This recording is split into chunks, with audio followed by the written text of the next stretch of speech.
Assalamualaikum warahmatullahi wabarakatuh.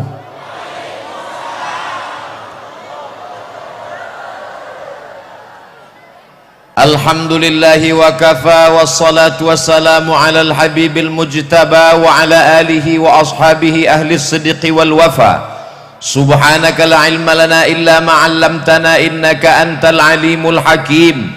Rabbi shrah li sadri wa yassir li amri wahlul 'uqdatam min lisani yafqahu qawli. Kullu amrin zibalin, semua amal yang baik, walam yubda' bihamdillah, kalau tidak dimulai dengan ucapan pujian kepada Allah, fahuwa aqta', maka amal itu putus, tak dapat dibawa sebagai bekal menghadap Allah. Maka kita awali dengan alhamdulillahi rabbil alamin. Semua majlis kalau tidak disebut selawat kepadanya, maka majlis itu menjadi antana jifah, majlis bangkai busuk berulat dan berbau. Maka majlis yang penuh dengan kehormatan kemuliaan ini kita ucapkan namanya Allahumma salli ala sayyidina Muhammad wa ala alihi wa sahbihi wa barik wa sallim. Laisa minna, tidak termasuk golongan kami, kata Rasulullah sallallahu alaihi wasallam, man lam yarham saghirana, tidak sayang kepada anak-anak, walam ya'rif syarafa kabirina, tidak hormat kepada orang tua, bukan umat Nabi Muhammad sallallahu alaihi wasallam. Yang sama-sama kita hormati, dimuliakan Allah subhanahu wa ta'ala. Yang mulia guru kita semua, Raden Kiai Haji Muhammad Rafi'i Baydawi, Khadimul Ma'had Al-Hamidi Banyuanyar.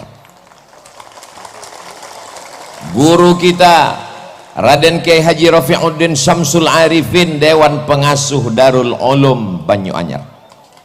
Para masyayikh Pondok Pesantren Batu Bata, Pondok Pesantren Panyepen, dan seluruh para pengasuh pondok pesantren, para ulama, tokoh masyarakat, para santri, dan semua hadirin.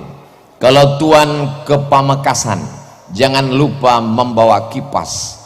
Kenapa ada nama yang tak disebutkan? Karena tak tertulis di atas kertas. Mohon maaf, sahabat saya, guru kita Al-Mukarram Kiai Haji Dr. Ahmad Fauzi Tijani, pimpinan Pondok Pesantren Al-Amin Prenduan, yang menyertai saya selama beberapa hari ini sampai pulang hari Senin. Tapi yang pulang saya, beliau tidak ikut. Kemudian pula guru kita semua Al-Mukarram Syekh Kiai Ali Karrar hafizahullah. Semua yang tak disebutkan, muslimin muslimat, mukminin mukminat, hadirin hadirat yang belum kawin dan belum sunat, semuanya dimuliakan Allah subhanahu wa ta'ala. Abdul Somad datang ceramah tausiah ke Pondok Pesantren Banyuanyar. Salah. Abdul Somad datang ke Pesantren Banyuanyar ingin mengambil barokah. 227 tahun, berapa kali ganti KTP? Bagaimana kemuliaan mereka? Suatu ketika Imam Ahmad bin Hanbal datang ke Masjid Nabawi, lalu tangannya mengusap mimbar Rasulullah sallallahu alaihi wasallam. Setelah dia usap mimbar Rasulullah, dia letakkan ke mulutnya, dia cium. Summa qabbalahu, dia cium telapak tangannya. Kenapa? Karena beliau ingin mendapatkan atharus salihin, bekas-bekas orang-orang soleh. Di sana ada bekas tapak kaki Rasulullah sallallahu alaihi wasallam. Setelah beliau meninggal, datang bekas tapak kaki Sayyidina Abu Bakar Siddiq. Setelah itu datang bekas tapak kaki Sayyidina Umar ibn al-Khattab. Setelah itu datang bekas tapak kaki Sayyidina Utsman ibn Affan. Setelah itu datang bekas tapak kaki Sayyidina Ali bin Abi Thalib. Setelah itu datang bekas tapak kaki Sayyidina Hasan ibni Ali radhiyallahu an. Setelah itu datang bekas tapak kaki siapa saja orang-orang soleh. Padahal ketika itu Imam Ahmad bin Hanbal meninggal tahun 241. Hari ini Abdul Somad datang setelah pesantren Banyu Anyar berdiri 275 tahun. Walaupun kita tidak bertemu dengan mereka di dunia, insya Allah kita akan bersama di surga Jannatul Firdaus. Berani sekali Ustaz Somad tausiah di depan para alim ulama. Tadi waktu Ustaz duduk baca apa? Kirim Al-Fatihah. Untuk Maulana Kiai Isbat Al-Fatihah. Untuk Maulana Kiai Abdul Hamid sudah kirim Al-Fatihah. Untuk Kiai Baydawi sudah kirim Al-Fatihah. Supaya apa? Supaya melimpahlah madad dan barokahnya untuk kita semua, insya Allah. Ada seorang ulama ahli hadis yang memiliki majlis di Masjidil Haram, namanya Sayyid Alawi bin Abbas Al-Hasani. Kenapa disebut Al-Hasani? Karena dia keturunan Sayyidina Al-Hasan, anak Sayyidatuna Fatimah, anak Sayyidina wa Maulana wa Syafi'ina wa Dhukhrina wa Qurrati A'yunina Muhammad sallallahu alaihi wasallam. Sayyid Abbas sedang mengajar, lalu kemudian dia lihat ada orang tua yang sedang tawaf. Lalu dia bertanya kepada salah seorang muridnya, dia tanya kepada Kiai Baydawi, itu siapa? Orang tua itu adalah Sayyidil Walid, ayah saya. Ini orang salah satu daripada wali-wali Allah subhanahu wa ta'ala. La ya'riful wali illal wali. Tidak ada yang kenal wali kecuali wali. Jadi kalau ada yang mengatakan Abdul Somad itu wali, berarti dia wali murid atau wali kelas. Jadi sudah jelas kalau ada yang mengatakan Abdul Somad berani petantang petenteng ceramah di depan alim ulama, dia hanya ingin mengambil barokah kemuliaan. Tapi Ustadz membelakangi mereka. Kok berani Ustadz? Coba putar lagi videonya, mundur ke belakang. Sebelum maju tadi kan berbisik dulu ke Kiai. Kiai ke depan, kata Kiai silakan. Tapi Kiai yang lain, saya sudah angkat tangan 10 jari, 11 dengan kepala. Saat mereka semuanya mengangguk, berarti let's go. Al-adab fauqal ilmi. Ada yang lebih tinggi daripada ilmu, yaitu adab. Kalau ada orang mengatakan saya berilmu, saya banyak hafal ayat, saya banyak hafal hadis, kamu kalah dengan dia yang tak pernah salah. Siapa dia? www.google.com.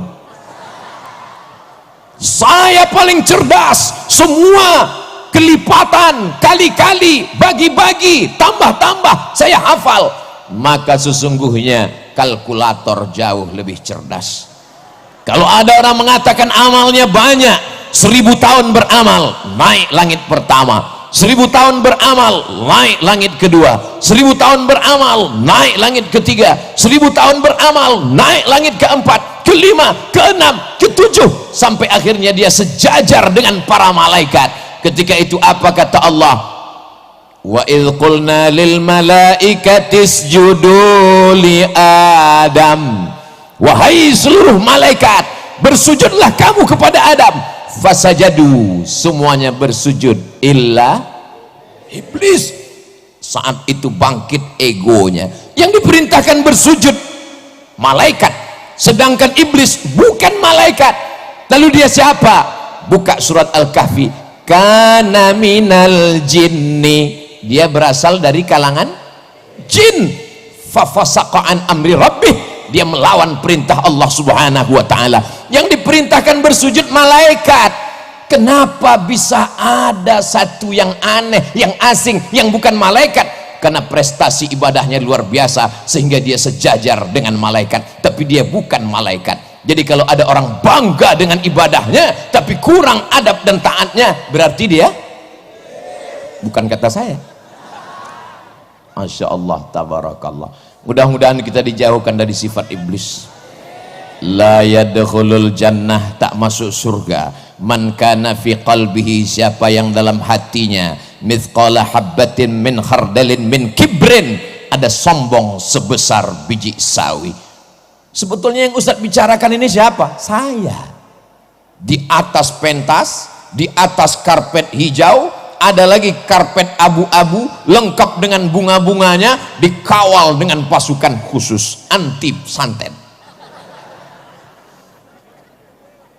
Maka kalau kita tidak rendahkan diri kita di hadapan Allah, kita akan merasa lebih tinggi, lebih hebat, lebih mulia. Apalagi protokol menyebutkan semuanya, al-mukarram, profesor, doktor, syekh, hampir masuk tawon ke hidung saking besarnya lubang, mengembang. Tinggal satu titel yang belum, almarhum. Pada saatnya semua akan tinggal, yang kekal abadi hanyalah harimau mati meninggalkan belang, gajah mati meninggalkan gading, manusia mati meninggalkan hutang. Manusia akan mati meninggalkan nama, apakah nama baik atau nama buruk. Kamu pernah ketemu Ustadz Somad? Pernah. Di mana kamu melihat dia? Di TikTok. Sombong sekali gayanya. Itu videonya dipotong, beb. Kamu pernah ketemu Ustadz Somad? Pernah. Di mana kamu lihat? Di Instagram, tapi cuma 1 menit, ngomongnya kasar. Itu orang nggak punya paket 2 giga. Kalau dia orang dari pesantren Banyu Anyar, dia akan tonton dari awal sampai akhir. Judul videonya, mencari barokah di pesantren 227 tahun. Di mana bisa kami lihat Pak Ustadz? Channel Ustadz Abdul Somad Official. Subscribe, like, share, and comment. Saya paling takut ceramah kalau di hadapan kiai.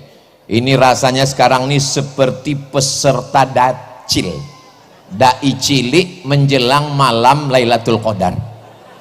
Jadi nanti kalau ada, kenapa Ustaz selama tausiah itu ngelihatnya ke depan, ke kanan, ke kiri, nggak ada ngelihat ke belakang? Tahun bahannya hilang. Tema yang diberikan adalah bagaimana membumikan kitab kuning. Kitab kuning itu apa Pak Ustadz? Ya kitab yang warnanya kuning. Akhirnya ini anak pergi ke Mesir. Sampai di Mesir pergi ke toko-toko buku di dekat Masjid Al-Azhar, di dekat Masjid Kepala Sayyidina Al-Husain. Sampai di sana dia lihat ternyata kitabnya putih semua. Ternyata dicetak di Darul Fikri Beirut, kertasnya berwarna putih. Makna kitab kuning menurut istilah para alim ulama, guru-guru kita adalah disebut orang Arab dengan kutubut turas, kitab-kitab klasik yang ditulis ratusan bahkan ribuan tahun yang lalu. Saya kebetulan pernah kuliah di Malaysia, Universiti Kebangsaan Malaysia. Lalu kemudian karena kita orang Indonesia wajib mengambil satu mata kuliah bahasa Melayu. Padahal saya orang Melayu, bukan Melayu yang lari itu. Saya ini dari Sumatera, orang Riau, Melayu. Pokoknya kamu orang Indonesia wajib ngambil mata kuliah bahasa Melayu. Nama dosennya Cik Rusdi. Kumisnya tebal. Lalu kemudian di suatu hari dia pun datang masuk kelas membawa manuskrip tulisan. Dia katakan, ini adalah manuskrip Melayu umurnya 100 tahun. Coba kalian baca masing-masing, silakan. Begitu kami baca, nggak faham. Padahal bahasanya bahasa Melayu, umurnya baru 100 tahun.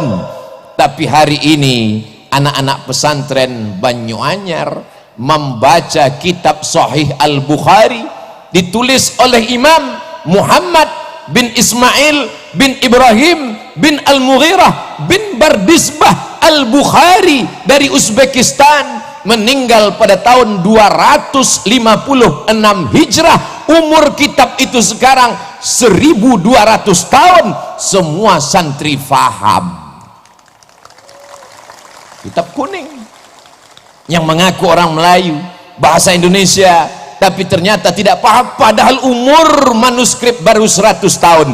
Kenapa kita bisa paham Sahih Al-Bukhari? Karena bahasa Arab tidak mengalami perubahan. Itulah dia bahasa Al-Quran. Al-Quran yang dibaca Nabi Muhammad SAW didengarkan oleh makmum. makmumnya membaca didengarkan oleh sahabat, sahabat membaca didengarkan tabi'in, tabi'in membaca didengar tabi'in sampai ke guru kita. Makanya kalau ada orang masuk Islam mu'alaf ngaji nggak pakai guru, dia hanya modal internet, dia cari Al-Quran digital, enter, habis itu dia coba-coba baca, dia akan baca alama, karena tulisannya alif baris atas, lam baris atas, mim baris atas, karena tidak berguru. Tapi ketika dia berguru, dia akan dengar bacaan yang benar, alif lam mim, tidak ada tulisannya begitu. Kita berguru kepada guru-guru kita. Itulah makanya disebutkan man la syaikha lahu fasyaitanu syaikhuhu, siapa yang tidak berguru maka setanlah gurunya.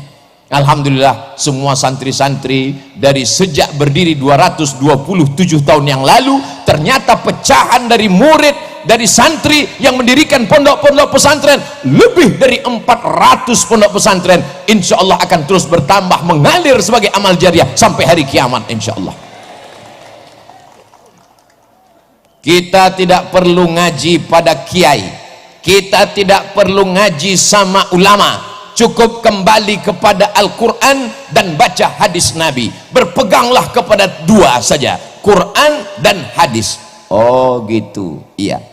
Lalu kamu belajar baca Quran sama siapa? Sama guru. Itu kan ulama. Guru saya boleh, guru kamu nggak boleh. Kebetulan kami di Sumatera, cara belajar baca Qurannya, alif di TA, alif di bawah I, alif depan U, A, I, U. Sahabat saya di Pulau Jawa, alif fathah A, alif kasroh I, alif dhammah U, A, I, U. Di Madura gimana cara bacanya? Nabi tidak mengatur cara membacanya, terserah pakai ijtihad apa. Dulu pakai qaidah Baghdadiyah, lalu kemudian muncul metode namanya Iqra, muncul lagi metode namanya Qiraati, muncul lagi metode namanya orang dari Batam namanya Pak Hatta, dia buat metode Hattaiyah. Kalau Abdul Somad buat metode Somadiyah. Ini adalah ijtihad untuk memberikan kemudahan-kemudahan. Lalu kalau dikatakan siapa yang membaca Quran dengan metode yang tidak diajarkan Nabi, maka dia sudah melakukan perbuatan bid'ah. Terbantahkan dengan ucapan Sayyidina Umar Ibnul Khattab saat melihat orang sholat tarawih dengan imam yang bagus, dengan jamaah yang ramai, dibuat 20 rakaat ditambah 3 witir. Apa kata beliau? Ni'matil bid'atu hadhihi, inilah sebaik-baik bid'ah, karena belum ada dilaksanakan di zaman Rasul, tapi perbuatan ini baik selama sesuai dengan Quran dan sunnah Rasulullah sallallahu alaihi wasallam. Suatu ketika saya sedang menyampaikan tausiah, datang orang ngasih kertas. Ustaz Somad, ini ada pertanyaan. Apa pertanyaannya? Yang ngasih pertanyaan pakai cincin emas. Kita tahu bahwa cincin emas hukumnya haram. Pas ditanya, kenapa kamu ke masjid pakai cincin emas? Saya mengikut perintah Al-Quran. Lama saya termenung, ayat yang mana ini? Dia bacakan ayat, ya ayyuhalladzina amanu, hai orang-orang beriman, khudzu zinatakum inda kulli masjid. Kalau kamu mau ke masjid, pakailah perhiasan-perhiasan. Ini perhiasannya. Gara-gara kembali ke Al-Quran tanpa melalui pemahaman ulama. Padahal asbabun nuzul ayat itu adalah ketika mereka dulu zaman jahiliyah melaksanakan tawaf di Masjidil Haram, bunyi kalimatnya oryanon talik, mohon maaf. Oryan, mohon maaf, tidak layak di depan kiai, telanjang, tidak pakai pakaian. Sebagaimana lahir tidak membawa dosa dan pakaian, maka tawaf pun tidak pakai pakaian. Turun ayat, ya ayyuhalladzina amanu, hai orang yang beriman, khudzu zinatakum, pakailah pakaian inda kulli masjid, ketika kamu mau masuk ke Masjidil Haram melaksanakan tawaf. Di mana kami bisa lihat penjelasan itu? Dalam kitab-kitab tafsir. Di antaranya tafsir Imam Abu Ja'far Ibnu Jarir At-Tabari pada abad ketiga. Berarti kitab ini umurnya 1100 tahun yang lalu. Masuk ke kategori kitab kuning. Maka dia kitab kuning walaupun warnanya putih.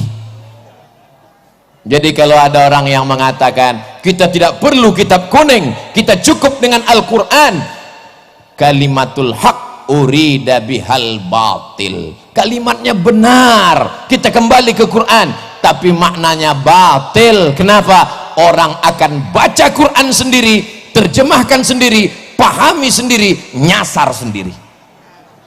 Kamu kalau nyasar, nyasar aja sendiri, jangan bawa-bawa orang lain. Betul? Jamaah yang dimuliakan Allah Subhanahu wa taala, ini jamaah ramai luar biasa sampai nggak kelihatan ujungnya di mana. Kalau mau tahu ujungnya di mana, maka nyalakan semua handphone yang ada senternya. Yang nggak punya senter, beli senter, jual handphonenya. Maulaya salli wa sallim daiman abada ala habibika khairil khalqi kullihim Muhammadun sayyidul kaunaini wathaqalain wal fariqaini min arbin wa min ajami. Maulaya salli wa sallim daiman abada ala habibika khairil khalqi kullihim antal bulladhi turja syafa'atuhu likulli hawlim minal ahwali muqtahimi. Maulaya salli wa sallim daiman abada ala habibika khairil khalqi kullihimi. Boleh dihidupkan lagi, takutnya nanti pulang miss call masuk baterai habis. Apa tadi yang dibacakan Ustadz Somad itu? Solawat. Solawat dari siapa? Imam Al-Busiri. Dia tinggal di mana? Di sebuah kota bernama kota Alexandria yang didirikan oleh Alexander the Great. Kota itu 200 km dari Kairo. Kalau tidak percaya, ukur sendiri. Anak-anak kita ketika nanti akan pergi ke Makkah melaksanakan tawaf sa'i dan umrah, mudah-mudahan mampir ke Iskandaria berziarah ke makam Imam Al-Busiri. Seorang laki-laki yang tidak berdaya, lumpuh, tidak bisa menulis, tidak bisa berjalan, tidak bisa berbuat apa-apa, tapi dia berusaha keras untuk membuat untayan kata, memaksakan diri dengan ujung jarinya memuji Rasulullah sallallahu alaihi wasallam.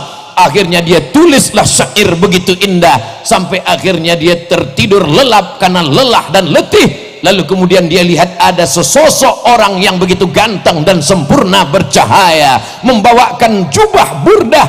Maka setelah dia terbangun dan tersadar, sembuh sehat walafiat, maka dia berilah judul syair itu bernama syair burdah, karena hadiah dari Rasulullah sallallahu alaihi wasallam. Sembuh dalam keadaan sehat walafiat. Begitu indahnya kisah Al-Burdah, tapi begitu diperlihatkan kepada orang, apa kata mereka? Ini adalah sholawat bid'ah, wa kullu bid'atin dhalalah wa kullu dhalalatin finnar. Karena tidak dibuat oleh Nabi Muhammad sallallahu alaihi wasallam. Kalau tidak dilakukan Nabi, maka berarti perbuatan itu bid'ah. Apakah pernah Nabi membaca Maulaya salli wa sallim? Apakah pernah Nabi membaca salawat burdah? Tidak pernah. Kalau begitu maka perbuatan ini bid'ah. Wa kullu bid'atin dhalalah wa kullu dhalalatin finnar. Sorga yang seluas langit dan bumi isinya cuma 3 aja, dia, istrinya, sama mertuanya. Berbahaya kalau kita tidak kembali kepada kitab kuning. Baca Sahih Bukhari, baca syarahnya yang ditulis oleh Al-Hafiz Ibnu Hajar Al-Asqalani, Fathul Bari namanya. Ditambah lagi Imam Al-Qastulani, ditambah lagi Imam Badruddin Al-Aini. Saya baca Sahih Muslim Pak Ustadz, kamu nggak paham, baca syarah penjelasannya, ditulis oleh Imam An-Nawawi dalam kitab Al-Minhaj syarah Sahih Muslim Ibn Al-Hajjaj. Saya baca kitab Muwatta Malik Pak Ustadz, kamu nggak ngerti, nanti kamu akan katakan dalam kitab Muwatta Malik ini hadisnya dhaif semua, sanadnya putus semua, ini balaghat, ini munqati'at, ini maqtu'at. Padahal sesungguhnya sanad-sanadnya sudah disambungkan oleh Imam Ibnu Abdul Bar dalam kitab At-Tamhid lima fil Muwatta minal ma'ani wal asanid. Saya membaca kitab Sunan Tirmidzi Pak Ustadz, baca syarahnya Tuhfatul Ahwadhi. Saya baca Sunan Abi Daud Pak Ustadz, baca syarahnya Aunul Ma'bud dan syarah yang lain. Saya baca kitab Sunan Ibnu Majah Pak Ustadz, baca syarahnya Hasyiah As-Sindi. Saya baca Musnad Ahmad bin Hambal Pak Ustadz, baca penjelasan ta'liqat wa syuruhat wa tahqiqat yang ditulis oleh para ulama. Semua penjelasan-penjelasan itu dalam kitab kuning walaupun warnanya. Jadi pintu masuknya gimana Pak Ustadz? Kita masuk hotel, ada kolam renang, ada tempat minum, ada tempat sarapan, ada kamar, ada tempat olahraga, tapi satu kunci pintu masuknya adalah bahasa Arab, dan bahasa Arab kuncinya adalah nahu, sarab, balaghah, ma'ani, bayan. Insya Allah itulah yang dipelajari selama 227 tahun, selamat dari perpecahan insya Allah. Jadi kalau umat ini mau selamat, tidak ada jalan lain, selamat dari tabdi' membid'ahkan, selamat dari tafsik memfasikkan, selamat dari takfir mengkafirkan. Dia akan kembali kepada sunnah, dan sunnah itu adalah Quran, hadis. Tapi dia lupa satu lagi, al ulama warasatul anbiya. Kita kembali ke hadis. Hadis itu apa? Ma udhifa ila Nabi sallallahu alaihi wasallam min qaulin aw fi'lin aw taqririn aw sifati khalqiyatin wa khuluqiyatin min ba'di bi'tsatihi ila wafatihi sallallahu alaihi wasallam.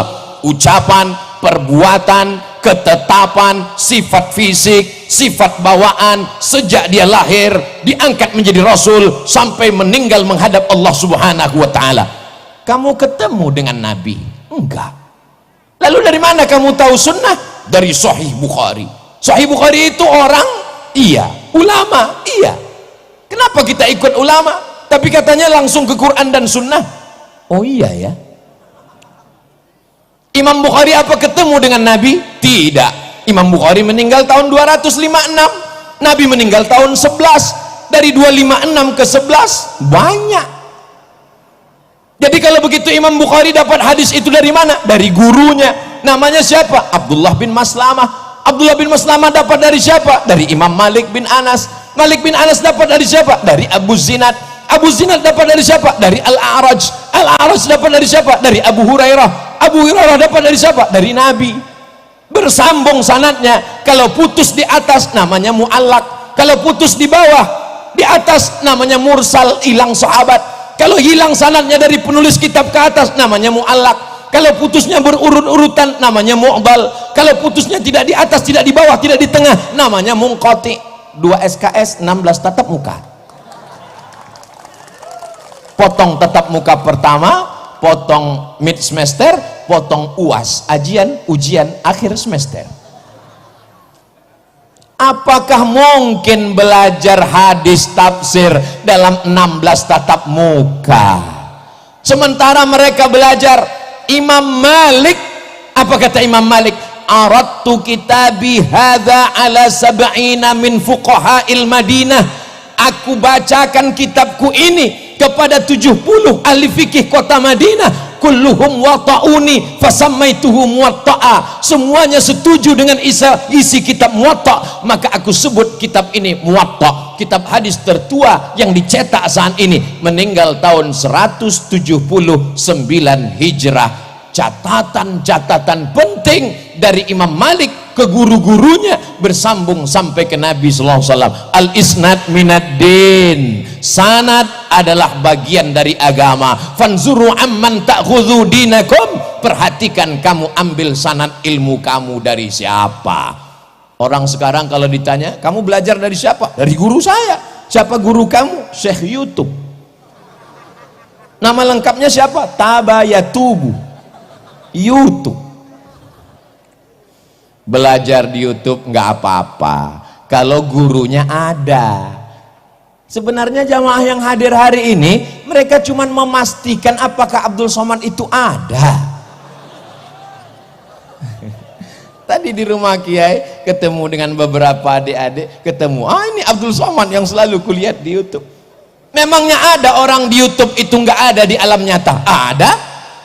Anak saya selalu ngelihat dia, saya selalu ngelihat dia. Pas saya datang ke kampungnya dia nggak ada. Siapa itu? Upin Ipin. Nggak ada. Memangnya ada di YouTube itu yang suaranya ada, orangnya nggak ada? Ada. Suaranya ada, tapi orangnya nggak ada. Siapa itu? Ya itu kalau kita tanya, Anda sedang berada di Jalan Sudirman, jangan belok kiri, terus aja. Itu suaranya ada, orangnya nggak ada. Itu mesin. Kalau dijamin orangnya ada, kita dengar kajiannya. Kalau nggak paham kita tanya ke guru, kita bisa komplain. Maka ini adalah perbuatan kemajuan teknologi, membuat kita menjadi mudah untuk belajar. Bukankah dulu Al-Quran tidak ditulis di atas kertas? Al-Quran ditulis di pelepah korma, di tulang onta, di batu yang ceper. Masya Allah, langsung kertas datang. Syukran Kiai. Kertas barang mewah dari Tiongkok. Mereka membuat bubur yang terbuat dari bambu, karena negeri itu disebut dengan negeri tirai bambu. Bambunya habis dimakan oleh panda.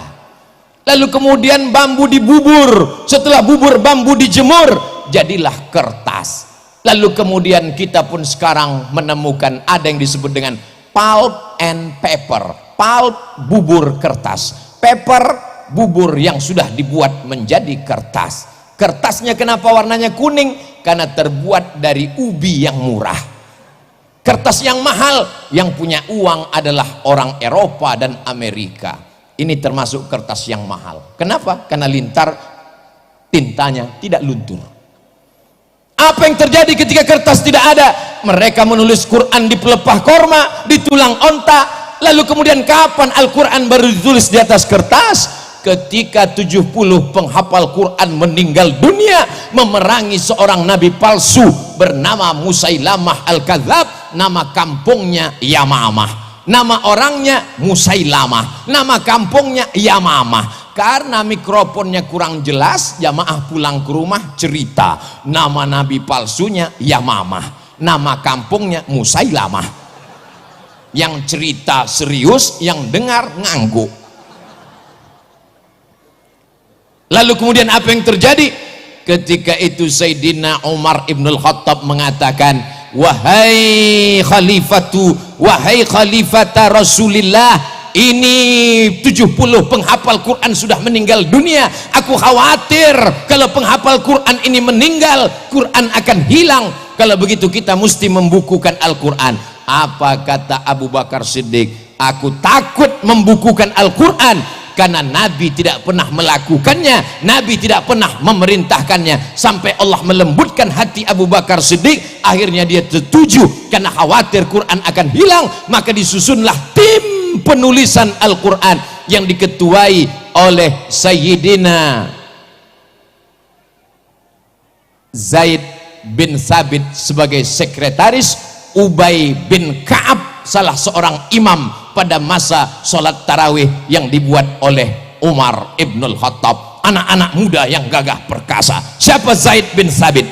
Zaid bin Thabit adalah penterjemah Rasulullah yang berkata, ta'allamtuha wa hadaqtuha. Saya mempelajari bahasa Yahudi selama nisfa syahrin, setengah bulan. Zaid bin Thabit cerdas. Ketika Nabi hidup, dia penterjemah. Umurnya lebih kurang 15 tahun. Anak umur 15 tahun sekarang kelas 1 SMA tidak masuk kelas karena online, kecuali di pondok pesantren dia tetap belajar full sampai hari ini. Banyak yang nanya ke saya, kenapa orang di pesantren tetap belajar Pak Ustadz? Karena Covid tidak mau masuk pesantren. Tapi bukan berarti anak yang tidak pesantren berarti Covid. Kenapa mereka tidak mau masuk pesantren Pak Ustadz? Karena takut disuruh menghafal Alfiyah Ibnu Malik beserta syarahnya, syarah Ibnu Aqil. Pintu untuk masuk ke kitab-kitab kuning ini adalah bahasa. Diawali dari yang paling kecil, disusun ulama dari ujung dunia, tempat tenggelamnya matahari. Orang Arab menyebutnya Maghrib karena tempat tenggelam matahari. Sebelum Christopher Columbus menemukan benua Amerika, orang menganggap itulah tepian dunia. Negeri itu disebut dengan Maghribi, sekarang disebut dengan Maroko. Saya belajar di Maroko 2 tahun. Lalu kemudian setelah pulang ditanya, Ustadz dulu kuliah di mana? Maroko. Dekat dengan Merauke Pak Ustadz. Salah seorang ulama besar bernama Imam Al-Ajurrumiyah menuliskan dengan tinta emas syair-syair mutun nazam supaya mudah dihafal. Setelah itu kemudian dilanjutkanlah anak-anak belajar Al-Kawakibud Durriyah, mereka belajar Imriti, mereka belajar Alfiyah, dibacakan syarahnya, akhirnya mereka pun bisa membaca kitab. Enaknya anak SMP sekarang datang, kamu di mana? Pesantren. Kampungan.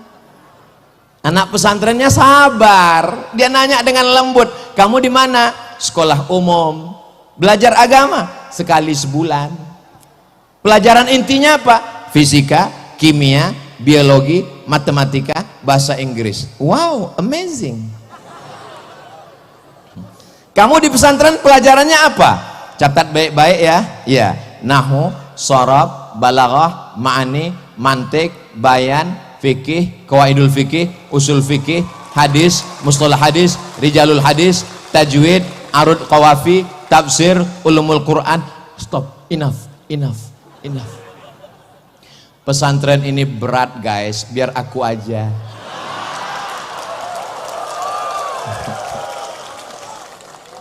Banyak orang salah sangka, anaknya nggak lulus SMP negeri, nggak lulus SMP plus, nggak lulus SMP swasta karena mahal. Ya udahlah, masuk pesantren aja. Belum masuk pesantren aja udah error.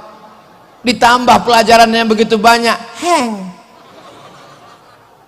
Cari anakmu yang paling jenius, cari anakmu yang paling pintar, cari anakmu yang paling tajam otaknya, masukkan dia ke pesantren. Tamat pesantren, dia akan menjadi Imam Al-Bukhari, dia akan menjadi Imam Asy-Syafi'i, dia akan menjadi Imam Al-Asy'ari, dia akan menjadi Imam As-Suyuti. Apa kata Imam Jalaluddin Abdurrahman As-Suyuti? Hafiztu mi'atai alfa hadis, aku hafal 200.000 hadis. Law wajadtu aktsara min dzalika la hafiztuha, kalau aku dapat lebih dari itu aku akan hafal juga.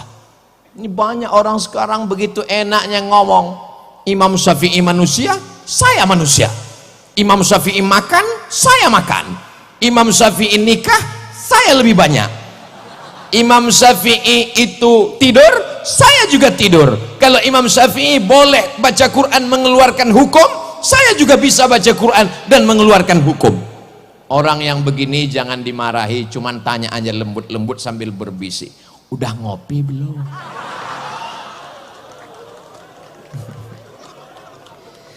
Imam Syafi'i kalau dia pulang dari masjid ke rumah, dia ambil kapas, dia sumbat telinganya.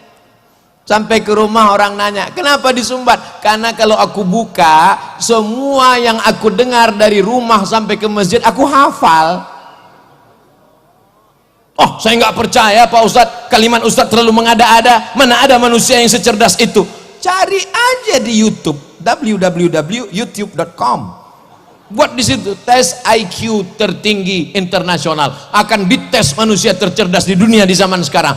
AAA QQ 7 BB QQ CC CC bisa dia ulang kembali.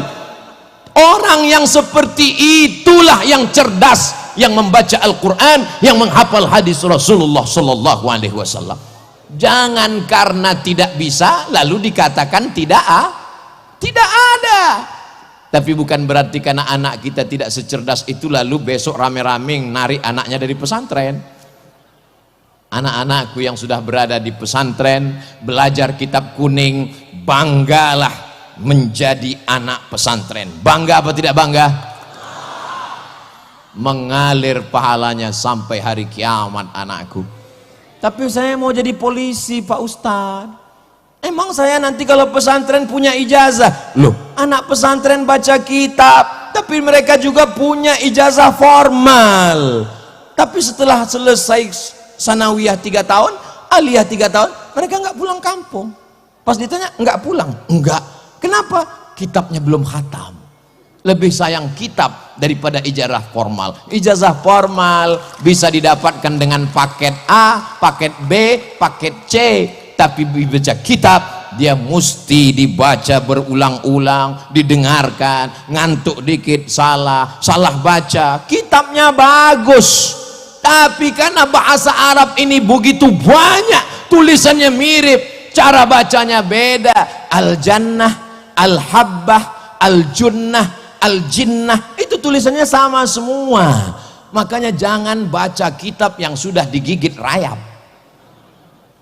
Nyari obat dari kitab lalu tulis. Sebetulnya kitab itu tulisannya habbatun sauda, tapi karena digigit rayap tulisannya hayatun sauda. Ular hitam dia tangkap, memang nggak sakit, mati langsung.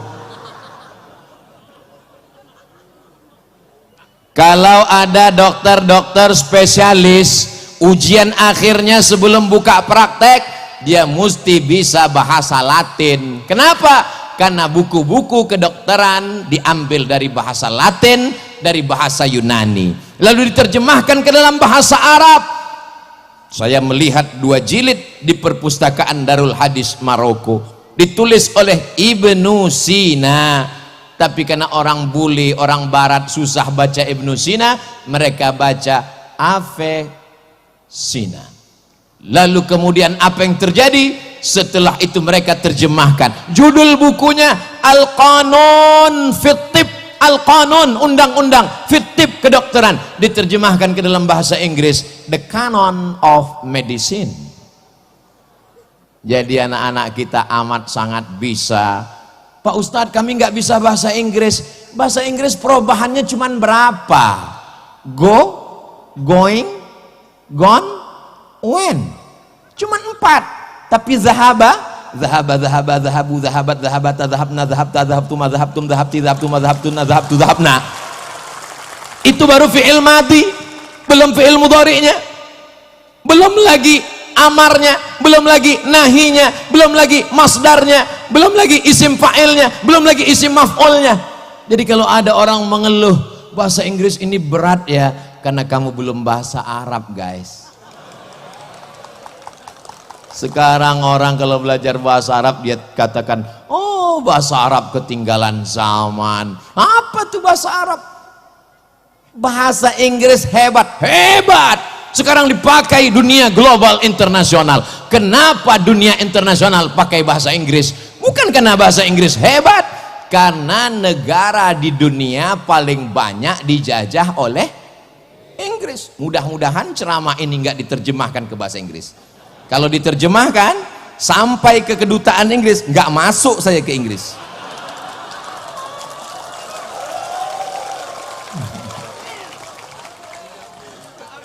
Apa maksa? Apa maknanya? Maka bahasa Arab itu disebut dengan lughatud dhad. Kenapa bahasa dhad? Karena tidak ada huruf dhad. Dalam bahasa Inggris ada huruf shin. Ada? Masa ada huruf shin dalam bahasa Inggris? Ada. Mana? Workshop, shopping center, sheriff. Ada. Ada dalam bahasa Inggris huruf tha. Ada. Health. how about your health? WHO itu singkatan dari World Health Organization. Tapi huruf bod, huruf ain, tidak ada dalam bahasa Inggris huruf ain. I love you. Tidak ada dalam bahasa Inggris qalqalah. Tidak ada. Makanya kamus bahasa Arab, kamus bahasa Indonesia lengkap Purwadarminta, 1 jengkal. Tapi kamus Ibnu Manzur Lisanul Arab, kamus bahasa Arab, dulu ketika di pondok baru pakai kamus Munjid fil lughati wal a'lam, bangganya luar biasa. Dibawa ke masjid, sampai di masjid rupanya untuk bantal. Begitu melihat perpustakaan besar, Tajul Arus, Al-Muhit, Lisanul Arab, Al-Qamus, ternyata kamus-kamus ini luar biasa. Untuk onta saja berapa? An-Naqah, Al-Ibil, begitu banyak kata-katanya. Al-Jamal, mohon maaf Pak Jamal, jangan tersinggung. Tapi nama suami saya Jamal, itu pakai alif, Al-Jamal. Dalam bahasa Inggris mau panjang mau pendek nggak ada beda. What are you doing? Nggak ada beda. Tapi dalam bahasa Arab berbeda panjangnya, berbeda intonasinya, berbeda maknanya. Suatu ketika saya pulang dari airport naik taksi. Lalu kemudian kawan saya nanya ke supir taksi, ya sawa, enta arif tarik? La, ana la arif. Gara-gara alifnya dia pasang tarik, padahal yang betul mestinya dia tanya, enta arif tarik? Kamu tahu jalan nggak? Gara-gara alifnya dia pasang di tengah, akhirnya supir bilang, enta arif tarik? La, ana mus arif tarik. Tarik nama orang. Beda panjang pendek. Aina tadhhabu ya akhi? Ilal matar. Matar hujan. Mestinya pakai alif, ilal matar. Tapi tidak selamanya juga mesti ketat seperti baca tajwid. Kalau tanwin ketemu dengan waw, mesti idgham, dimasukkan ke dalam. Akhirnya dia baca. Begitu kita datang ke rumah dia, ahlan wa sahla. Nah, itu hanya dalam bahasa Arab. Kebetulan saya punya teman, saya punya kawan, dulu waktu latihan bahasa Arab mau ke Mesir dia baca ahlan wa sahla. Sekarang sudah doktor, nama nggak boleh disebut, menjaga kode etik jurnalistik. Setiap saya ketemu sama dia, doktor jurusan bahasa Arab, kalau ketemu sama dia ahlan wa sahla.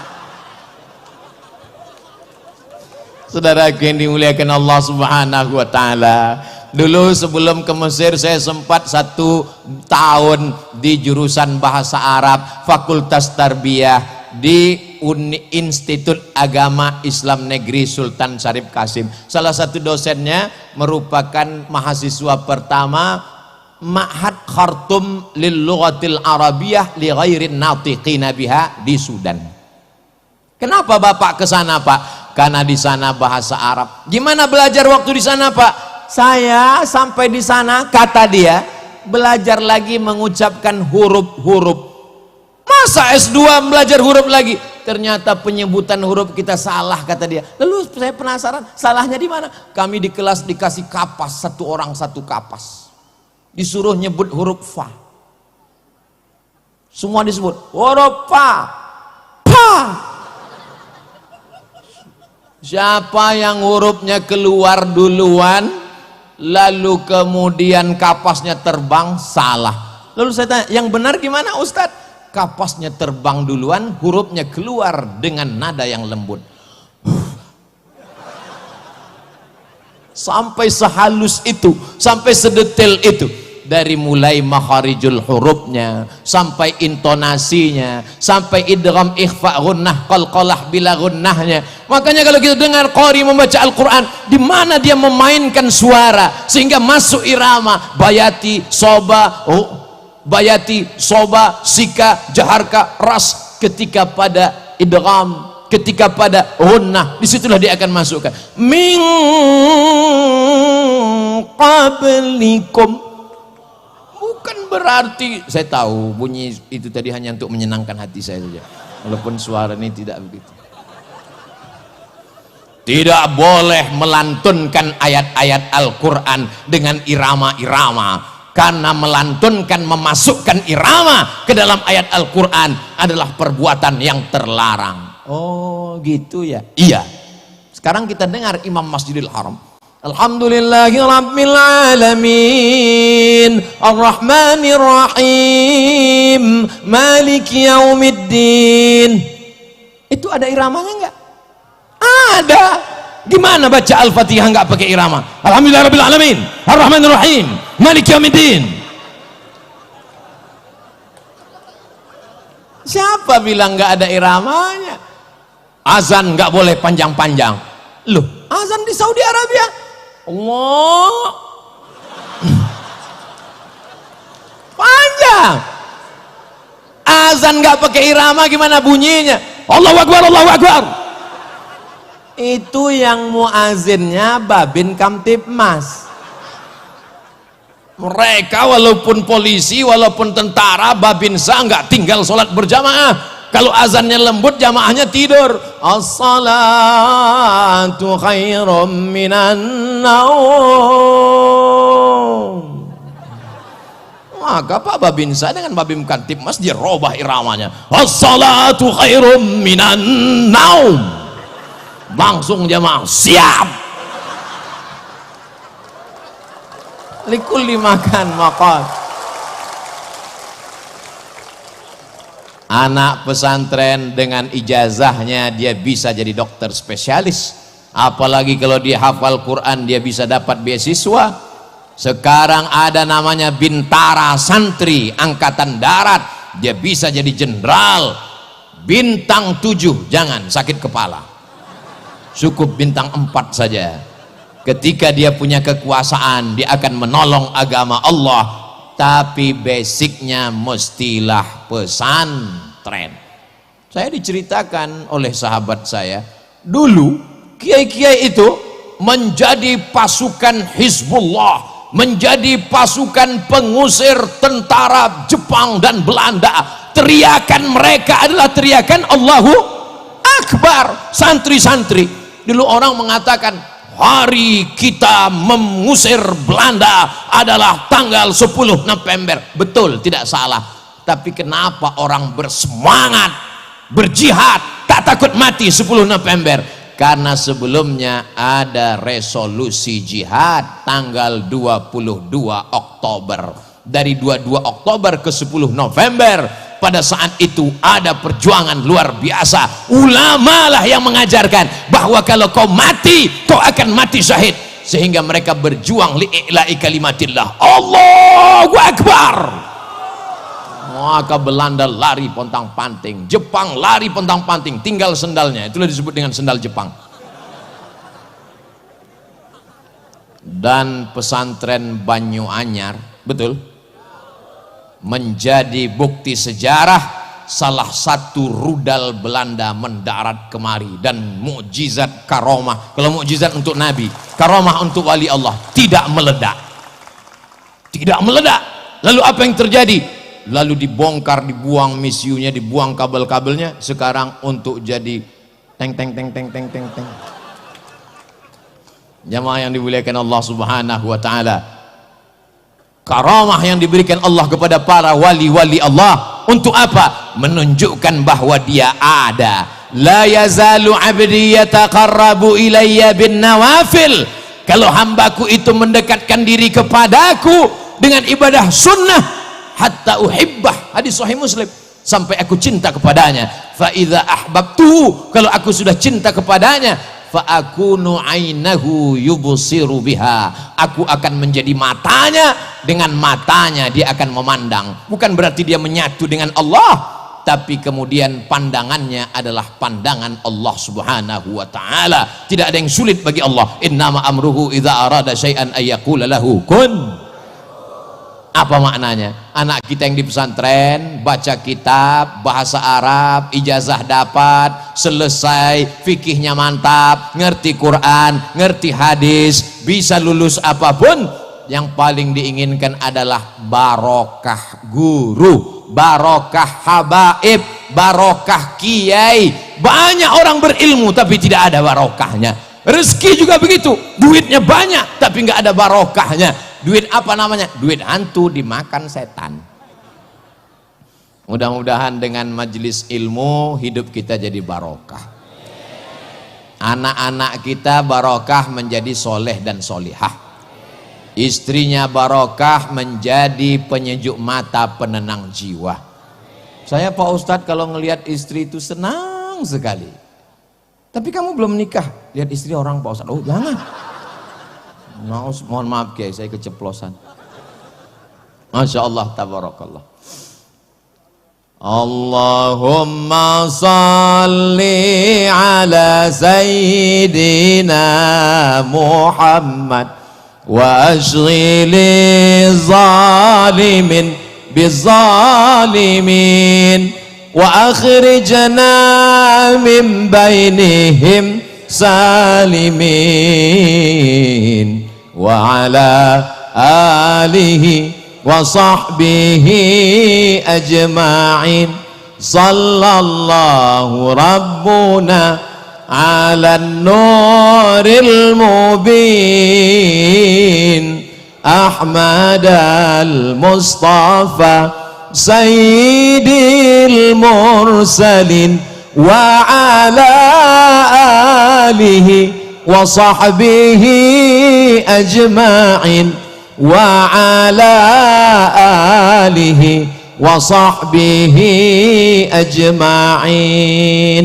Mudah-mudahan dengan berselawat dosa-dosa kita diampunkan Allah, dinaikkan derajat kita di hadapan Allah, didapatkan kemuliaan, kebaikan-kebaikan, beramal soleh sesuai dengan janji Rasulullah sallallahu alaihi wasallam, man shalla alayya salatan, siapa yang berselawat kepadaku satu kali, sallallahu alaihi biha asyra, Allah balas 10 kebaikan, wa huttat anhu asyara sayyiat, dihapuskan 10 kesalahan, wa rufi'at lahu asyara darajat, dinaikkan 10 darajat tingkatan kemuliaan. Ternyata sekarang sudah jam 9. Tadi saya mulai tausiah jam 8.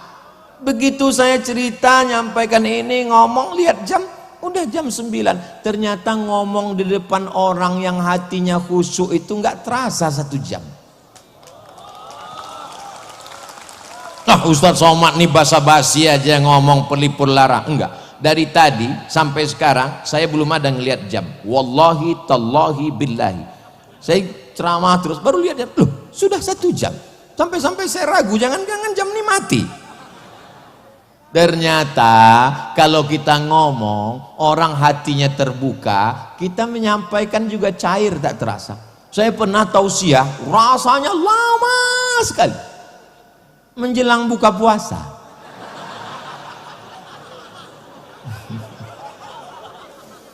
Tapi memang tadi bacaan Fatihahnya banyak sekali. Untuk Kiai Isbat Al-Fatihah, untuk Kiai Abdul Hamid Al-Fatihah, untuk Kiai Baydawi Al-Fatihah, untuk Mbah Khalil Bangkalan Al-Fatihah, untuk para habaib, para ulama Al-Fatihah. Kenapa? Tidak ada tempat kita bersandar kecuali kepada, loh Ustadz katanya kepada Allah, kenapa mesti kepada tadi hamba Allah itu? Oke. Suatu ketika Khalid bin Walid kehilangan pecinya. Peci saya mana? Peci saya mana? Peci saya mana? Lalu kemudian sahabat mengatakan, peci kan banyak jual di pasar. Kenapa sibuk nyari peci? Bukan pecinya. Di dalam peci itu ada rambut Rasulullah sallallahu alaihi wasallam. Pertanyaannya, kenapa enggak langsung aja ke Allah? Kenapa melalui rambut Rasulullah? Asma binti Abi Bakar, kalau anaknya sakit, dia ambil qirbah. Qirbah adalah kulit kambing, tempat air minum. Karena waktu itu belum ada lagi tempat air minum canggih seperti sekarang. Kulit kambing dijahit, setelah itu diisi air, lalu kemudian bekas minum Rasulullah SAW itu dituangkan air, diminumkan kepada anaknya. Kenapa enggak langsung aja kepada Allah? Ya Allah, sehatkan anakku, enggak perlu pakai qirbah ini, bid'ah wa kullu bid'atin dhalalah wa kullu dhalalatin finnar. Ketika Nabi Yakub menangisi anaknya Yusuf, Nabi Ibrahim alaihissalam punya anak namanya Ishak. Ishak punya anak laki-laki namanya Yakub. Yakub punya anak laki-laki namanya Yusuf. Yusuf punya saudara namanya Yahuza, keturunan Yahuza disebut dengan Yahudi. Jangan diterjemahkan, nanti saya nggak bisa masuk ke Palestina. Ketika Nabi Yakub tidak bisa melihat karena menangis setiap pagi, petang, siang dan malam, kehilangan seorang anak buah hati belayan jiwa. Bagaimana cara Nabi Yusuf supaya ayahnya ini bisa melihat? Dia kirimkan bajunya. Idhab biqamisi hadha, pergilah kamu membawa bajuku ini, bawa ke ayahku. Kenapa? Nanti kalau sudah baju ini sampai ya'ti basira, dia akan bisa melihat. Kenapa Nabi Yusuf enggak berdoa aja, ya Allah bukakan mata bapakku? Dan bapaknya juga Nabi. Kenapa Nabi Yakub enggak? Kenapa mesti pakai baju Yusuf? Bukankah karena baju itu dulu pandangannya hilang, karena baju itu dilumuri dengan darah kambing, lalu dikatakan inilah baju Yusuf, padahal itu adalah damun kadzib, darah bohong, darah dusta. Sebagaimana dulu baju itu menghilangkan pandangannya, sekarang Allah ingin menunjukkan mukjizatnya. Ketika baju itu datang sampai, apa kata Nabi Yakub? Inni la ajidu riha Yusuf, aku mencium bau semerbak anakku Yusuf. Ternyata bau manusia nggak sama. Setelah diteliti sekarang, ternyata bukan cuma cap jempol yang tak sama. Seorang ibu yang membesarkan anaknya, buah hati belayan jiwanya, 9 bulan 10 hari dia kandung. Di Pulau Madura ngandung masih 9 bulan 10 hari. Masih alhamdulillah. Di tempat lain sudah ekspres. Dia susukan 2 tahun lamanya, dia tahu bau anaknya, dia dapat mencium. Inilah ajidu riha Yusuf. Ketika baju Yusuf datang dia cium, lalu kemudian terbuka matanya. Kenapa tidak langsung berdoa kepada Allah melalui wasilah orang-orang soleh? Jadi kalau ada orang mengambil barokah dari para alim ulama, dari para habaib, dari zuriat Rasulullah, dari orang-orang yang dianggap wali Allah, yang dinyatakan wali masyhur, menyatakan ini wali Allah, dan dia mastur, dia tidak pernah mengakui dirinya, tapi orang lain mengatakannya, maka saya termasuk orang yang selalu suka mengambil barokah-barokah. Mudah-mudahan barokah ini melimpah kepada kita semua insyaallah. Di mana kita bisa dapatkan itu? Di dalam kitab kuning. Idza matal insan, kalau manusia mati, begitu dalam Sahih Muslim. Tapi ada juga yang meriwayatkannya idza mata ibnu Adam, enggak apa-apa, karena memang kita semuanya adalah anak Adam. Yang tidak keturunan Adam berarti keturunan monyet menurut Charles Darwin. Idza matal insan, kalau manusia mati, inqata'a, putus. Lalu setelah orang meninggal ada keluarganya ngaji. Bismillahirrahmanirrahim. Yasin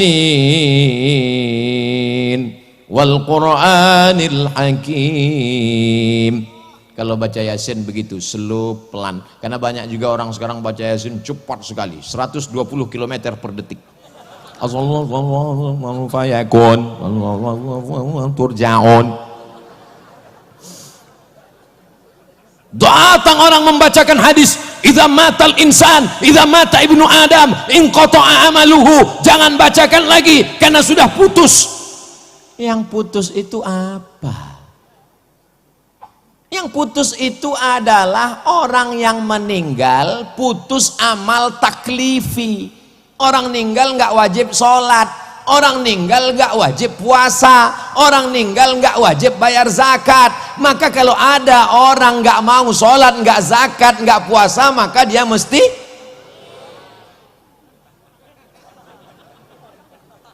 Apakah orang yang sudah meninggal itu tidak beramal? Kita lihat penjelasan ulama ketika Nabi Muhammad SAW Isra Mi'raj. Subhanalladzi asra bi'abdihi lailan minal masjidil haram ilal masjidil aqsa. Dalam perjalanan Nabi Muhammad SAW melihat Jibril. Iya, itu apa yang terang di bawah? Itu kuburnya Nabi Musa. Nabi Musa lagi ngapain? Sholat di kuburnya. Pertanyaannya, Nabi Musa udah meninggal atau masih hidup? sudah meninggal. Tapi katanya orang meninggal nggak beramal, in qata'a amaluhu. Itu yang sholat itu siapa? Oh, kalau begitu hadisnya dhaif. Enak aja, mentang-mentang nggak sesuai lalu hadisnya didhaifkan. Lalu Nabi pun sampai ke Masjidil Aqsa, ditambatkannya burak. Setelah itu dia sholat, dan di belakangnya ada Nabi Ibrahim. Nabi Ibrahim jadi makmum. Di belakangnya ada Nabi Musa. Nabi Musa jadi makmum. Di belakangnya ada Nabi Nuh. Nabi Nuh jadi makmum. Pertanyaannya, nabi-nabi itu masih hidup apa udah meninggal? Sudah meninggal, kok sholat? Tapi katanya orang sudah meninggal putus. Maka kata ulama, di antaranya Syekh Yusuf dalam kitab Al-Mawsu'ah Al-Yusufiyah fi Adillatis Sufiyah, yang putus itu adalah amal taklifi. Dia tidak lagi sholat wajib, dia tidak lagi zakat wajib, dia tidak lagi zikir baca Quran wajib, tapi bahwa mereka beramal, maka sesungguhnya wali-wali Allah, orang mati syahid, para nabi, mereka tetap beramal. Kalau mereka tidak beramal, tidak mungkin mereka menjawab salam kita saat lewat di makam. Assalamualaikum ya ahlad diyar minal mu'minin wa inna insyaallah bikum lahiqun yarhamullahu mustaqdimina wal mustaakhirin nas'alullah lana wa lakumul afiyah. Kalau hafal panjang, kalau nggak hafal gerak-gerakkan aja mulut. Mereka pun akan menjawab waalaikumsalam warahmatullahi wabarakatuh, tapi kita tidak mendengar jawabannya. Itu menunjukkan bahwa mereka sesungguhnya tidak mati, tidak berhenti. Maka apa kata Allah? Wala taqulu liman yuqtalu fi sabilillahi amwat bal ahya walakin la tash'urun. Masya Allah, tabarakallah. Jadi kalau mau menyelesaikan masalah khilafiyah di tengah masyarakat, solusinya adalah kembalikan kepada kitab kuning. Kalaupun dia ikhtilaf, dia akan berlapang dada menerima perbedaan, karena debatnya bukan debat kusir, tapi punya referensi. Dia akan saling menghormati, seperti perdebatan antara Imam Malik bin Anas dan Imam Abu Hanifah. Imam Malik bin Anas ahli hadis, meninggal tahun 179 Hijrah. Tapi ada di sana madrasah ahlul ra'i, namanya Imam Abu Hanifah, namanya Imam Hanafi, meninggal di Kufah pada tahun 150 Hijrah. Berdebat antara ahlul ra'i dengan ahlul hadis. Setelah berdebat, datang Imam Laith bin Sa'ad dari Mesir menjumpai Imam Malik. Malik, ya, bagaimana kamu melihat Hanafi tadi? Kata Imam Malik, belum pernah aku melihat orang yang hujahnya sehebat Abu Hanifah. Setelah itu Imam Laith datang menemui Imam Hanafi. Hai Abu Hanifah, bagaimana kau dapati Malik tadi? Apa kata Imam Hanafi? Aku belum pernah melihat orang yang hafalan hadisnya sehebat Malik bin Anas. Mereka saling membesarkan, bukan menjatuhkan. Mereka saling mengagumi. Itulah ikhtilaf salaf, itulah ikhtilaf orang berilmu. Betul kata Imam Muhammad bin Idris Asy-Syafi'i, ma jadaltu aliman illa ghalabtuhu wa ma jadaltu jahilan illa ghalabani. Kalau aku berdebat dengan orang alim berilmu, aku menang. Tapi kalau aku berdebat dengan orang dungu, aku selalu kalah. Kenapa? Karena mereka berdebat bukan dengan ilmu, tapi berdebatnya dengan urat leher. Kalau cerita urat leher, siapa yang paling kuat teriak, dialah yang menang. Adik-adik yang sudah di pesantren, jangan merasa dibuang orang tua. Kalian adalah orang yang beruntung karena sudah diberikan kesempatan menuntut ilmu. Lanjutkan sampai khatam kitab-kitab. Ini banyak sekarang anak-anak kalau dimasukkan ke pesantren merasa anak yang sudah dibuang. Sore-sore menjelang azan maghrib bersandar di bawah pohon kelapa. Jangan-jangan aku anak adopsi. Allah Maha Penyayang, jatuh pohon kelapa, langsung sehat. Bayangkan kalau orang tuamu tidak sayang, tidak kenal ulama, tidak ngerti barokah, dibelikannya engkau rumah, kamarnya mewah, dibelikan mobil, dibelikan gadget, dibelikan handphone, dibelikan macam-macam alat hiburan. itu bukan sayang, itu menjerumuskan anak ke dalam neraka jahanam. Kalau sayang dengan anak, maka hantarkan dia ke pesantren, kenalkan dia dengan kiai. Kiai, ini anakku. Sebagaimana dulu Ummu Sulaim datang membawakan Sayyidina Anas bin Malik kepada Sayyidina Muhammad sallallahu alaihi wasallam. Ya Rasulullah, mereka kaya memberikan tanahnya, mereka kaya memberikan sumurnya, mereka kaya memberikan dinar, dirham, emas, peraknya. Aku wanita biasa, yang kuserahkan adalah anakku. Lalu anak itu pun didoakan Nabi. Apa kata Nabi sallallahu alaihi wasallam? Allahumma aktsir amwalahu wa auladahu waj'alhu min ahlil jannah.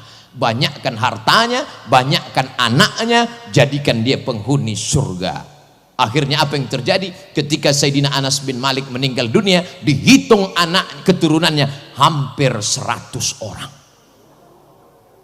Tapi tidak ada disebut di situ Allahumma aktsir amwalahu wa auladahu wa azwajahu.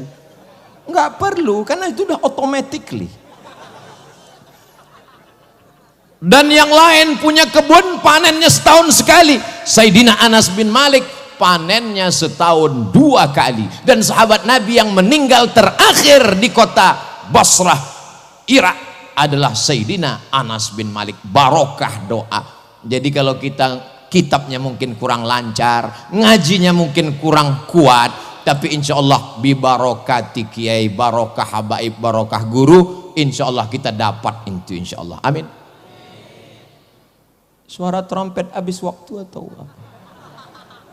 Tadi Pak Kiai mengatakan, Ustadz Somad silakan tausiah sampai jam 2. Saya biasanya tausiah itu mata saya melihat kemana-mana, itu ngelihat berapa orang yang nguap. Kalau jamaah nguap 3, demikianlah tausiah ini saya sampaikan, mudah-mudahan berkah. Dari tadi saya keliling, nggak ada yang nguap, ini jadi masalah. Karena memang ini santri wali santri, orang-orang yang biasa dengar pengajian, Pulau Madura negeri yang religius, ditambah lagi barokah para habaib, para kiai, para guru kita. Jadi mereka semangat. Yang jadi masalah, mereka semangat, saya nggak kuat. Jadi nanti jangan kesannya Ustadz Somad berhenti tausiah karena jamaahnya bubar. Enggak, jamaahnya luar biasa. Saya bisa jadi luar binasa. Jamaah yang dimuliakan Allah Subhanahu wa taala. Satu-satunya solusi supaya kita tidak berpecah belah adalah kembali kepada sunnah Rasulullah sallallahu alaihi wasallam. Betul apa enggak betul? Betul. Siapa yang bilang kembali kepada sunnah akan membuat perpecahan? Mari kita kembali kepada hadis Nabi Muhammad sallallahu alaihi wasallam. Akhirnya kembali kepada hadis. Baca hadis. Apa yang terjadi? Ihtajama orang yang berbekam maka batal puasanya. Dalam satu hadis, aftaral hajim wal mahjum. Hajim yang membekam, mahjum yang dibekam, aftara, maka puasanya batal. Hadisnya sahih. Baca hadis satu lagi. Ihtajama Rasulullah sallallahu alaihi wasallam wa huwa shaim. Nabi ketika sedang puasa dia berbekam. Hadis satu lagi mengatakan batal puasa orang yang berbekam. Hadis yang ini mengatakan Nabi sedang berpuasa berbekam. Kira-kira dua hadis ini maknanya satu, kontradiktif, ikhtilaf. Jadi kalau ada orang mengatakan ini kita ikhtilaf karena tidak kembali kepada hadis, kalau kita kembali kepada hadis tidak ada ikhtilaf, hadisnya aja ikhtilaf, gimana enggak ikhtilaf? Ikhtilaf itu hilang bukan kembali kepada hadis, tapi kembali kepada penjelasan ulama. Tapi begitu ulama menjelaskan, hilang ikhtilafnya. Gimana bisa ikhtilafnya hilang Pak Ustadz? Hadisnya jelas mengatakan orang yang berpuasa itu batal kalau dia berbekam. Hadis ini mengatakan Nabi Muhammad berbekam sedang berpuasa, berarti puasanya nggak batal. Gimana ceritanya? Ternyata hadis yang mengatakan Nabi berbekam ketika berpuasa adalah hadis yang terakhir. Maka hadis yang awal tadi statusnya adalah mansuh. Maka itulah dikenal dalam ilmu usul fikih bernama istilah nasakh. Nasakh yang menghapus, nasikh yang dihapus adalah mansuh. Dari mana ilmu usul fikih ini datang? Imam Muhammad bin Idris Asy-Syafi'i memanggil muridnya namanya Rabi Al-Muradi. Ta'al ya Rabi, ta'al. Kalau bahasa di kampung kami di Sumatera, come here a moment. Mohon maaf, okay? Lalu datanglah Rabi. Ada apa wahai guruku? Tulis surat wahai Rabi. Lalu Imam Rabi mengambil pena dan kertas, dia tulis semua yang keluar dari mulut Imam Syafi'i. Tulis, jadi satu kitab. Itulah dia kitab Ar-Risalah, kitab usul fikih tertua di dunia yang ada sampai hari ini. Betul kata Imam Ahmad bin Hambal, kami menghafal hadis tapi kami tidak mengerti mana hadis am, mana hadis khas, mana mutlak, mana muqayyad, tidak mengerti. Maka datang seorang yang dikirim Allah Subhanahu wa taala, pewaris para nabi. Jadi kalau ada orang mengatakan kami mengagumi Imam Syafi'i, kenapa? Karena kebetulan guru kami mazhabnya Syafi'i. Enggak salah. Ibu mengagumi Imam Syafi'i? Oh jelas Pak Ustaz. Kenapa? Suami saya namanya Pak Syafi'i. Mohon maaf Pak Syafi'i, jangan tersinggung. Tapi orang yang berilmu dia mengatakan Imam Syafi'i lah datang menyelesaikan ikhtilaf yang ada di kepala ahli hadis. Ahli hadis hebat, luar biasa. Tapi mereka ini seperti orang yang menjual obat. Lalu datang apoteker, lalu datang dokternya yang menentukan dosisnya, yang mengatakan ini nasakh, ini mansuh. Oh ini bukan nasikh mansuh, tapi ini al-jam'u. Oh ini adalah menjelaskan. Itu semua adalah ulama. Tapi sekarang banyak orang tak percaya kepada ulama. Kalau mobilnya rusak, dia bawa ke bengkel. AC-nya rusak, dia bawa ke tukang servis. Handphonenya rusak, dia bawa ke counter HP. Tapi kalau agamanya rusak, dia betulin sendiri. Kita nggak perlu pada ulama. Kita bisa baca sendiri. Waktu mobilmu rusak, bisa kau betulin sendiri. Saya perlu pada bengkel. Tapi kenapa pada ulama kau tak percaya? Dan sekarang ada pula orang yang memaksa setiap anak-anak mesti mengikut selera dia. Jangan belajar kitab kuning aja, jangan ngapal Quran aja, belajar fisika, belajar biologi, belajar kimia, belajar sains teknologi. Betul, tidak salah. Tapi takutnya nanti orang pesantren membalik juga. Dia datang ke dosen fisika, dia datang ke guru kimia. Jangan cuman hebat kimia aja, baca juga ini Alfiyah Ibnu Malik, baca juga ini kitab kuning. Bisa orang berpikir terbalik demikian. Kita semua diberikan kelebihan-kelebihan. Ada mungkin kelebihannya di bidang ilmu umum, ada kelebihan di bidang ilmu agama, tapi semua kelebihan ini dipakai untuk menolong agama Allah. In tansurullah yansurkum. Jadi anak kita kemana kelihatan kecenderungannya, insya Allah kita arahkan ke sana. Anak saya ini kemana-mana Pak Ustadz selalu bawa jarum suntik, dokter spesialis. Nggak lulus Pak Ustadz, pecandu narkoba. Nauzubillah, nauzubillah, nauzubillah. Anak saya ini kemana-mana selalu mandi ke sungai, angkatan laut. Anak saya ini main semprit-sempritan, polisi lalu lintas. Tapi selalu bawa bola, wasit. Ternyata orang barat punya ilmu. Jadi anak-anak itu sudah tahu bakatnya dari kecil, diarahkan ke sana. Sekarang saya menemukan beberapa jamaah dokter tapi hobinya nulis novel. Setelah ditanya-tanya kronologis ceritanya, rupanya saya dulu nih fakultas kedokteran terpaksa Pak Ustadz. Untung nggak salah suntik. Jadi kita lihat bakat anak kita ini kemana. Ustadz Somad dulu bakatnya gimana? Saya dulu, ini rumah saya, ini ada warung di dekat rumah, jual minyak, jual gula, jual. Saya anak pertama, adik saya satu laki-laki. Mak saya nyuruh saya pergi beli minyak, beli gula ke samping, saya pun pergi. Kalau pergi saya nggak pulang-pulang. Kenapa? Diajak cerita sama yang tukang. Jadi dari kecil saya ini memang suka tukang cerita. Kawan-kawan saya kalau sekolah itu ada pohon di dekat kelas, saya cerita sama kawan-kawan saya keliling sampai terlambat masuk kelas. Jadi perlu juga kita cari orang yang pandai bercerita tapi bukan tukang dongeng, supaya ceritanya itu berkualitas, diisi dengan ayat, diisi dengan hadis, diisi dengan penjelasan agama, maka sesuai.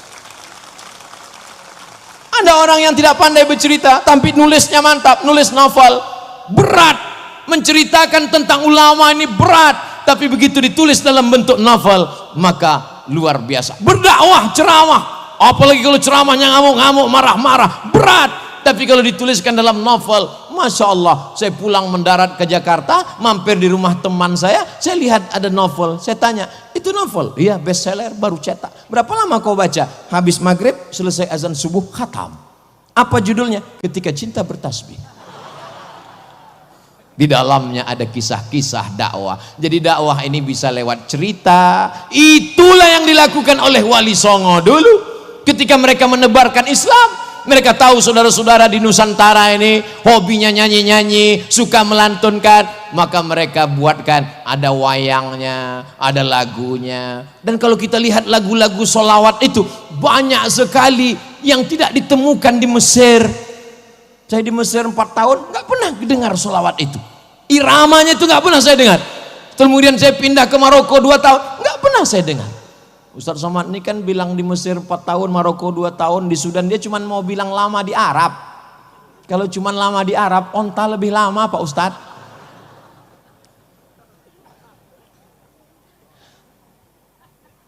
Salatullah, salamullah, ala toha rasulillah. Salatullah, salamullah ala yasin habibillah. Tawassalna bi bismillah wa bil hadi rasulillah wa kulli mujahidin lillah bi ahlil badri ya Allah. Salatullah, salamullah ala taha rasulillah.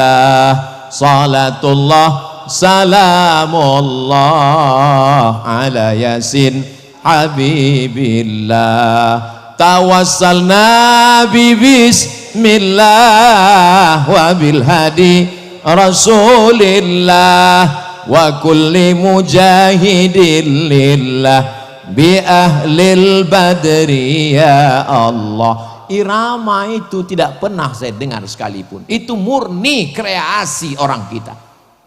Tapi masuknya bukan dalam ayat Al-Quran, dalam sholawat, oke. Dalam lantunan nasyid tidak masalah.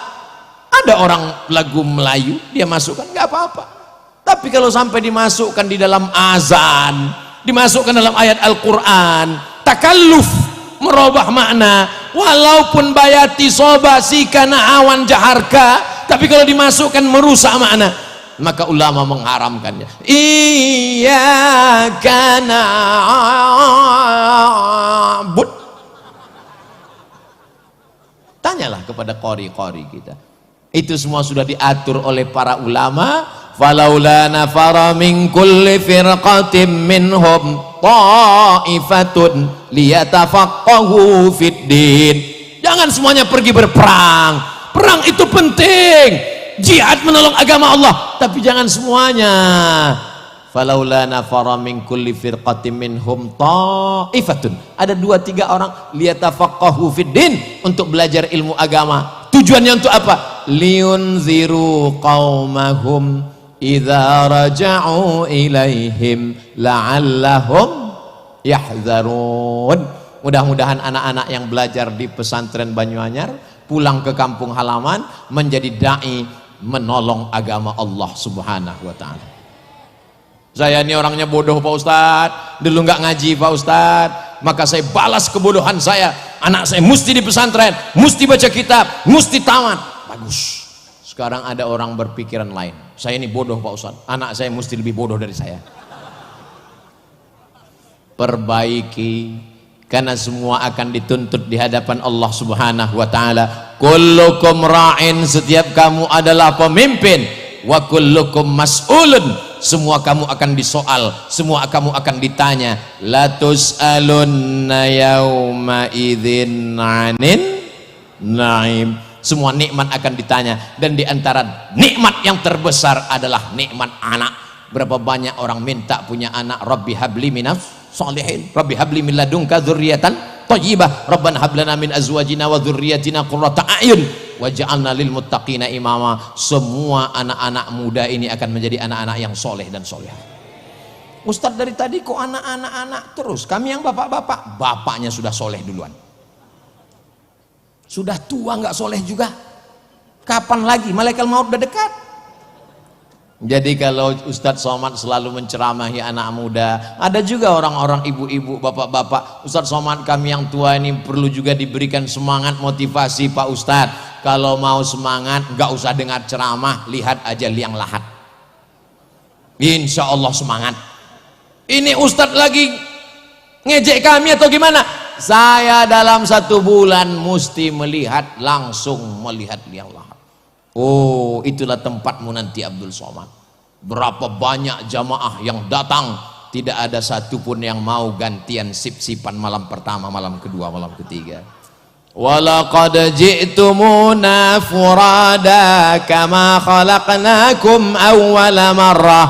Kamu akan datang menghadap kami, kata Allah, sebagaimana kau dulu lahir sendirian, kau pun akan datang menghadap Allah sendirian. Tapi anak-anak yang tamat dari pesantren, dia berdoa di tengah malam meneteskan air mata, Rabbighfirli wali walidayya warhamhuma kama rabbayani shaghira. Tapi salahmu, anakmu tidak kau masukkan ke pesantren. Kau terpukau dengan artis yang ada di TV, lomba nyanyi, kontes musik, akhirnya anakmu pun menyanyikan lagu. Saat kau mati, dia nyanyikan lagu Mama.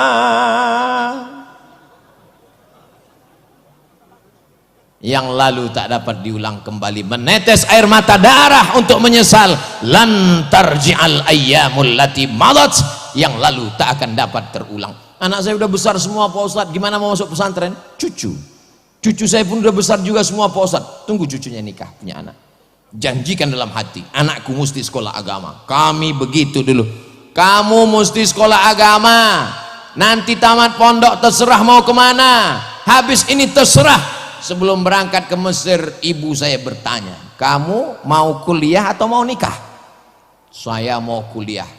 Terbang sejauh mata memandang, akan kucarikan duitnya. Orang tua mesti memberikan pilihan.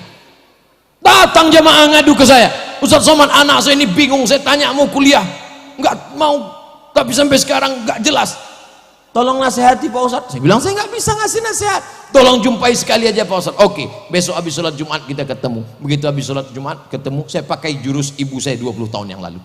Saya tanya, mau nikah apa mau kawin? Mau nikah apa mau kuliah?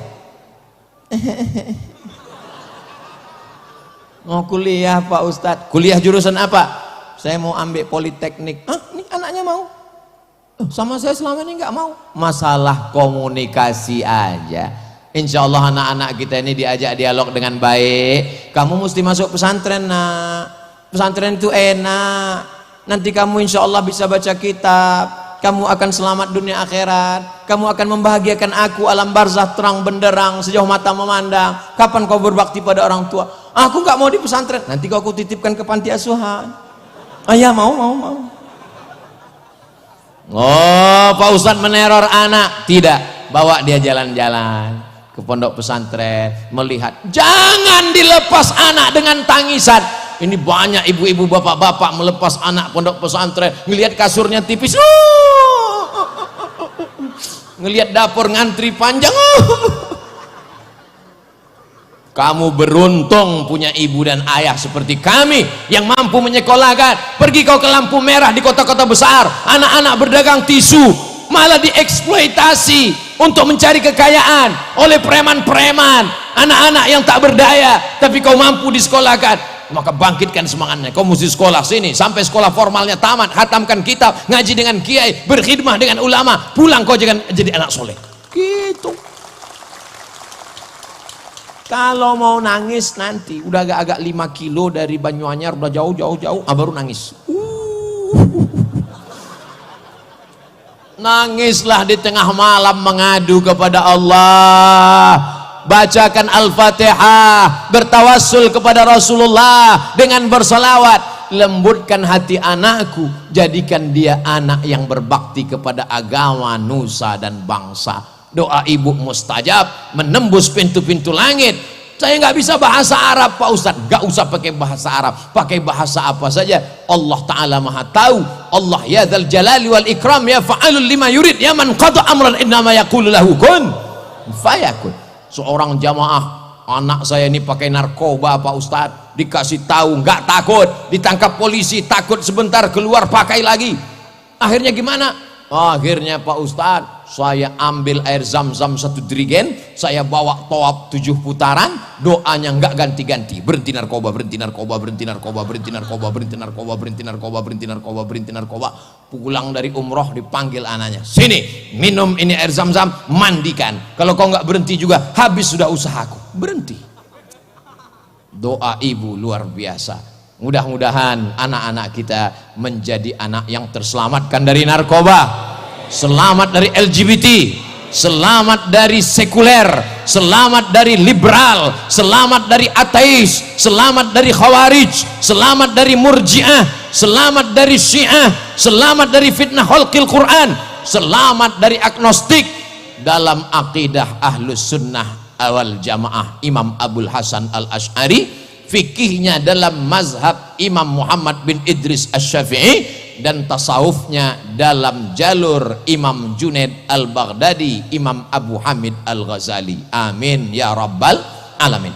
Ila hadratin Nabi Mustafa Muhammadin sallallahu alaihi wasallam wa alihi thayyibin at-tahirin wa ashabil mayamin wan nabiyyin was-siddiqin wasyuhada was-salihin wal malaikatil muqarrabin wal ulama'il amilin wal awliya'is salihin wa masyayikhina akhussu bidzikri al muassisi ma'had Banyu Anyar. Al-Fatihah. A'udzu billahi minasy syaithanir rajim. Bismillahirrahmanirrahim. Alhamdulillahi rabbil alamin. Arrahmanir rahim. Maliki yaumiddin. Iyyaka na'budu wa iyyaka nasta'in. Ihdinas siratal mustaqim. Siratal ladzina an'amta 'alaihim ghairil maghdubi 'alaihim waladdallin. Amin. Allahumma salli ala Sayyidina Muhammad wa ala ali Sayyidina Muhammad. Assalamu alayka ya Rasulullah, assalamu alayka ya Nabi Allah, assalamu alayka ya khaira khalqillah. Allahumma inna natawassalu ilayka bihaqqi nabiyyika Muhammadin sallallahu alaihi wasallam wa bisirril Fatihah an tuyassir lana umurana wa taqdi hajatina wa tuballigh maqasidana wa taghfir lana ma madha. Ya akramal akramin akrimna wa la tuhinna wa'tina wa la tahrimna. Rabbana ighfir lana dhunubana wa li abaina wa li ummahatina wa li masyayikhina wa li azwajina wa li dhurriyyatina wa liman ahsana ilaina wa li jami'il hadirina wal hadirat. Allahumma la tada' lana fi maqamina hadha wa fi sa'atina hadhihi dhanban illa ghafartah wa la hamman illa farajtah wa la daynan illa qadaitah wa la hajatan min hawaijid dunya wal akhirati laka ridha wa lana fiha salah illa qadaitaha wa yassartaha ya rabbal alamin. Allahumma arzuqna ziyarata baitikal atiq. Allahumma arzuqna ziyarata qabri nabiyyika Muhammadin sallallahu alaihi wasallam. Allahumma inna na'udzubika min ilmin la yanfa' wa min qalbin la yakhsha' wa min nafsin la tashba' wa min du'a'in la yusma'. Allahumma dafa' 'anna al-ghala' wal waba' wal fahsya' wal riba wal zina wal munkar والسيوف المختلفة والشدائد والمحن ما ظهر منها وما بطن من بلدنا هذا خاصة ومن بلدان المسلمين عامة. اللهم إنا نسألك سلامة في الدين وعافية في الجسد وزيادة في العلم وبركة في الرزق وتوبة قبل الموت ورحمة عند الموت ومغفرة بعد الموت. اللهم هون علينا في سكرات الموت والنجاة من النار والعفو عند الحساب.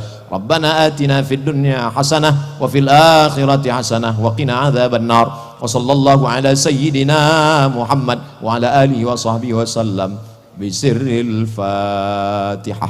A'udzubillahi minasyaitonirrajim. Bismillahirrahmanirrahim. Alhamdulillahirabbil alamin. Arrahmanirrahim. Maliki yaumiddin. Iyyaka na'budu wa iyyaka nasta'in. Ihdinas siratal mustaqim. Siratal ladzina an'amta 'alaihim ghairil maghdubi 'alaihim waladdallin. Amin. Terima kasih atas segala perhatian. Mohon maaf atas segala kesilapan dan kekhilafan. Aqulu qawli hadza astaghfirullah li wa lakum. Wallahul muwaffiq ila aqwamit thariq. Wassalamu alaikum warahmatullahi wabarakatuh.